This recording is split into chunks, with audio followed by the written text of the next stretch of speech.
रवि और अमित बचपन के दोस्त थे जो हमेशा रोमांच की तलाश में रहते थे। एक दिन गांव में खबर फैली कि पास के पुराने ठाकुर बंगले में भूतों का साया है। कई लोगों ने वहां अजीब और गरीब घटनाएं देखी थीं। रात में रोशनी चमकना, दरवाजों का खुद ब खुद खुलना और रहस्यमयी आवाजें आना। रवि और अमित को यह महज अफवाह लगी। वे दोनों बहुत साहसी थे, इसलिए तय किया कि एक रात उस बंगले में बिताकर सच्चाई का पता लगाएंगे। गांव वालों ने उन्हें समझाने की बहुत कोशिश की, लेकिन वे नहीं माने। रात के 10 बजे दोनों दोस्त टॉर्च और कुछ खाने पीने का सामान लेकर बंगले में पहुंचे। बंगला बहुत पुराना था। उसकी दीवारों पर जाले लगे थे और फर्श टूटा हुआ था। चारों ओर अजीब सन्नाटा था। उन्होंने दरवाजा खोला और अंदर कदम रखा। टॉर्च की रोशनी में सामने एक बड़ा हॉल दिखा, जहां पुराने फर्नीचर पर धूल जमी हुई थी। जैसे ही वे आगे बढ़े, अचानक उन्हें किसी के चलने की आहट सुनाई दी। वे रुक गए और एक दूसरे की तरफ देखा। शायद चूहे होंगे, रवि ने हंसते हुए कहा। वे आगे बढ़े और एक कमरे में पहुंचे, जहां एक पुरानी तस्वीर टंगी थी। तस्वीर में एक गुस्सैल आदमी था, जिसकी आंखें किसी की ओर घूर रही थीं। अचानक खिड़की अपने आप जोर से बंद हो गई और हवा का एक तेज झोंका आया। अमित घबरा गया। रवि, मुझे कुछ अजीब लग रहा है।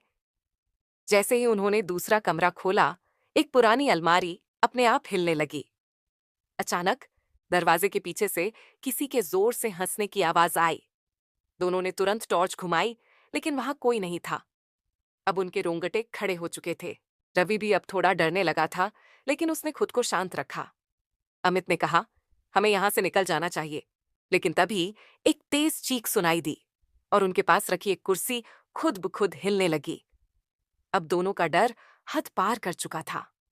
वे दरवाजे की ओर भागे, लेकिन दरवाजा अंदर से बंद हो गया था। अचानक उनके सामने एक सफेद साया उभरने लगा। उसकी लाल आंखें जल रही थीं और उसकी परछाई दीवार पर बड़ी होती जा रही थी। कौन हो तुम? रवि ने हिम्मत जुटाकर पूछा। भूतिया आवाज आई।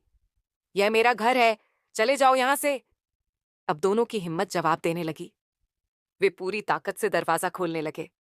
तभी हवा में कुछ लहराया और एक भारी लकड़ी का टुकड़ा रवि के पास गिरा। भागो! अमित चिल्लाया। दोनों ने पूरी ताकत से दरवाजा खोला और तेजी से बाहर दौड़ पड़े। बंगले से बाहर आते ही सब कुछ शांत हो गया। वे दोनों एक दूसरे को हांफते हुए देखने लगे। अगले दिन गांव के बुजुर्गों से पूछने पर पता चला कि वह बंगला एक राजा का था, जिसने वहां कई लोगों पर अत्याचार किए थे।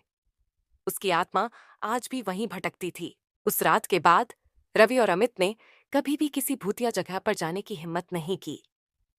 वे समझ गए कि कुछ रहस्य अनसुलझे ही रहने देने चाहिए।